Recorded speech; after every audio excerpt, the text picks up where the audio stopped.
Bonjour tout le monde et bienvenue dans cette vidéo dans laquelle nous allons parler d'amincissement. Voilà, amincir ne s'improvise pas. Il s'agit également de comprendre pourquoi vous prenez du poids et du coup agir en conséquence.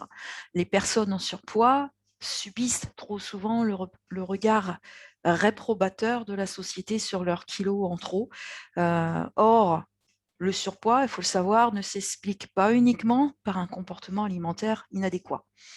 Ce dernier arrive d'ailleurs généralement par le biais de chocs émotionnels, de traumatismes divers et variés, petits ou grands, hein. Généralement, on se dit aussi: «Quand je suis stressé, je mange», et beaucoup de gens l'affirment également, hein. Je l'entends souvent ça. Alors, depuis quelques années, des chercheurs spécialisés dans les troubles alimentaires étudient justement de plus en plus l'impact de la vie émotionnelle sur la prise de poids.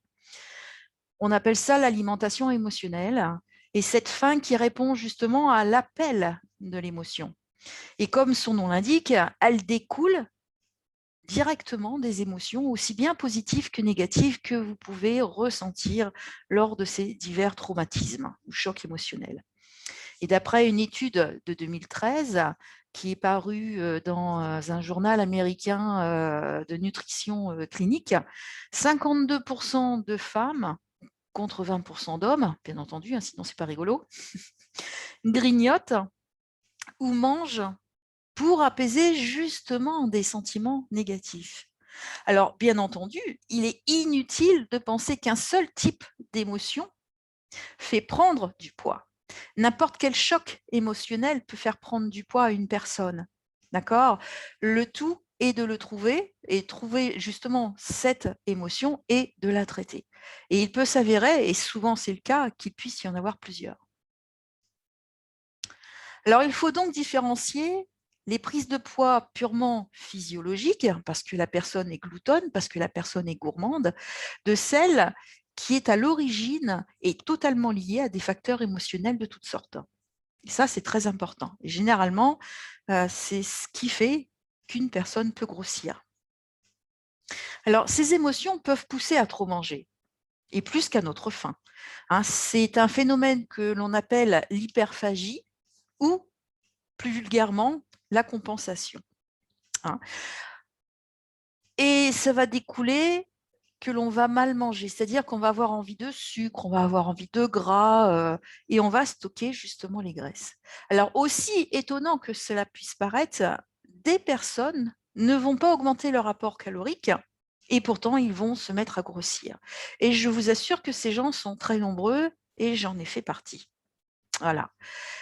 Ces émotions sont des produits de notre cerveau et justement, ces émotions influencent les neuromédiateurs de l'humeur qui eux-mêmes vont agir sur les hormones de l'appétit. Il y a ainsi des hormones qui ouvrent l'appétit, comme la ghréline, et d'autres qui la coupent, comme l'obestatine. Alors, la nourriture, on va la voir donc comme un système d'autosatisfaction ou de compensation, hein. Je préfère la compensation. C'est ce que, voilà, je trouve qu'il est beaucoup plus adapté. Alors, on sait néanmoins que les émotions qui les engendrent peuvent être négatives comme positives. D'accord? D'un côté, vous allez avoir la colère, l'ennui, ça peut être un deuil, donc la tristesse, une séparation, d'accord, qui est mal vécue, des problèmes de couple conséquents. Et à chaque fois que l'on veut éviter de penser à toute cette négativité, à ce mal-être et à tous ces malheurs qui nous arrivent, eh bien, on va aller ouvrir le frigo et manger, ou alors rentrer dans la première boulangerie et se goinfrer de petits gâteaux. Et de l'autre côté, on a le soulagement, la fierté, la joie. Et dans ce cas, et c'est souvent le cas, et surtout en ce moment, d'accord, parce qu'on a été habitué justement à partager des repas, des repas plantureux familiaux, et du coup, ça nous a apporté de la joie, et nous avons associé justement ce besoin alimentaire, d'accord, avec de la joie. Et du coup, quand on est heureux, on va manger.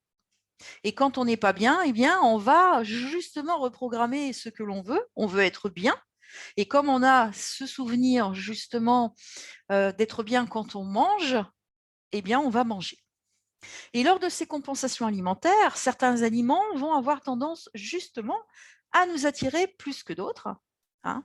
Et je vais appeler ça les aliments refuges, les aliments câlinous, parce que justement, ils vont nous câliner, d'accord? Ils vont nous donner un réconfort et ça va nous renvoyer à notre enfance. Et lors de cette transition, eh bien, on repart justement là où on se sentait protégé et consolé par justement nos parents.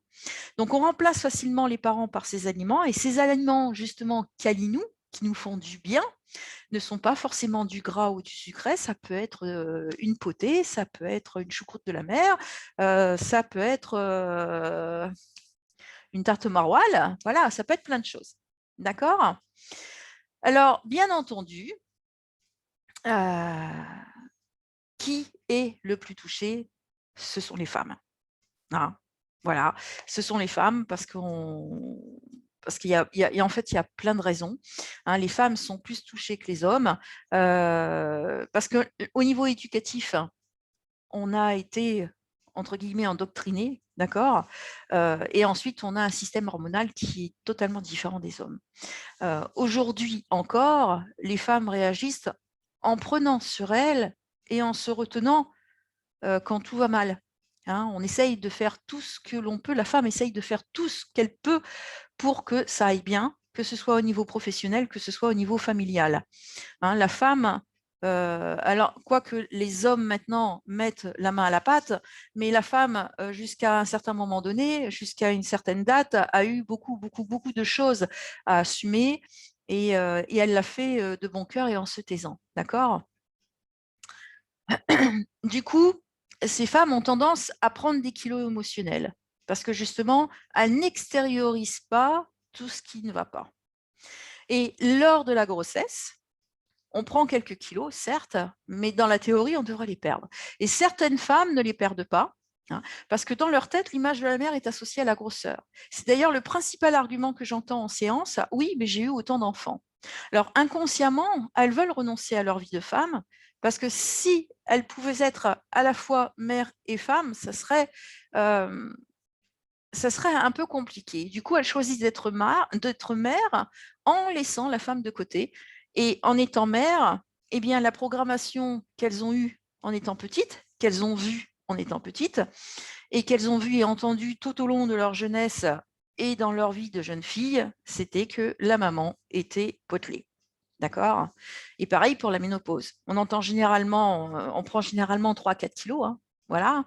Certaines, voire certains, hein, parce que là, on est tous touchés, vont prendre entre 15, 20, 30 kilos, hein, et tout ça, on va dire que c'est à cause de la ménopause. Voilà. Eh bien non, c'est un impact émotionnel, voire une programmation, parce que justement, dans notre entourage, que ce soit à l'école, que ce soit dans la vie professionnelle, on entend qu'à la ménopause, on prend des kilos. D'accord? Et pour vous, c'est normal. Donc, la méthode que j'ai créée est une synergie de soins naturels bénéfiques au corps comme à l'esprit. Mincir en oubliant de traiter la cause de votre embonpoint est généralement synonyme de reprise de poids. Et nous sommes nombreux et nombreuses à l'avoir constaté. Lors de la phase d'amincissement, il faut aider également votre peau à reprendre son élasticité. Parce qu'elle est beaucoup plus longue, justement, à réagir à cet amincissement et donc à reprendre son aspect normal. Qui plus est, elle a été maltraitée pendant de longs mois, voire de longues années. D'accord? Elle a été distendue pendant très longtemps. Alors, cette méthode que j'ai moi-même testée, qui fonctionne parfaitement, tient compte de votre rythme de vie, de votre famille, de vos habitudes, de vos goûts, de vos envies. Elle tient compte également de votre vie professionnelle. Il est rare qu'une personne commençant un régime alimentaire avec une vie professionnelle trépidante fasse ce régime dans la continuité. On le sait. Et tout comme il est presque impossible pour une mère de tenir, entre guillemets, ce régime en cuisinant des plats différents pour ses enfants et son mari. Elle va tenir pendant 2 semaines, 3 semaines, un mois. D'accord? Je suis passée par là. Je sais donc de quoi je parle et comme beaucoup d'entre vous, j'ai testé toutes sortes de régimes, des régimes poudres, des régimes avec des médecins et aucun ne m'a apporté la satisfaction que j'ai aujourd'hui avec cette méthode que j'ai créée. Alors, je suis passée de la taille 46, un bon 46, hein, bien tapé comme on dit dans Schnorr, à la taille 38-40. Alors, ça laisse rêveur, c'est clair. J'ai fait ça tout doucement, bien entendu. Le premier mois est merveilleux à vivre. Voilà, parce qu'on se voit réellement fondre.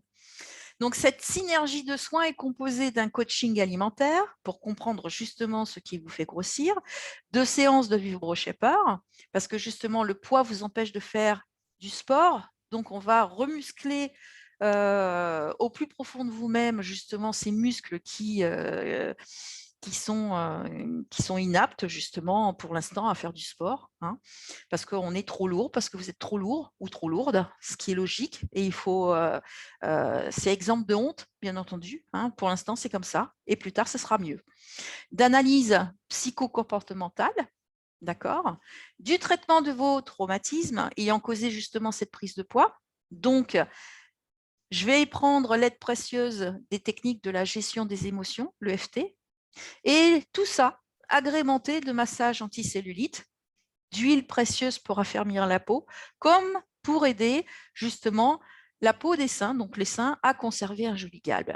Parce que le gras s'installe partout et que du coup, eh bien, il faut aider justement les parties du corps les plus fragiles au changement. D'accord? Et je suis coach, d'accord? Et je suis passée par là. Et c'est moi qui vais vous aider. Et toutes les personnes que j'ai aidées jusqu'à maintenant sont heureuses. Voilà. Je pense que vous avez peut-être des questions. Je vous mets mon numéro de téléphone et vous pouvez m'appeler le cas échéant. Voilà, une très belle journée à vous. Au revoir. À bientôt.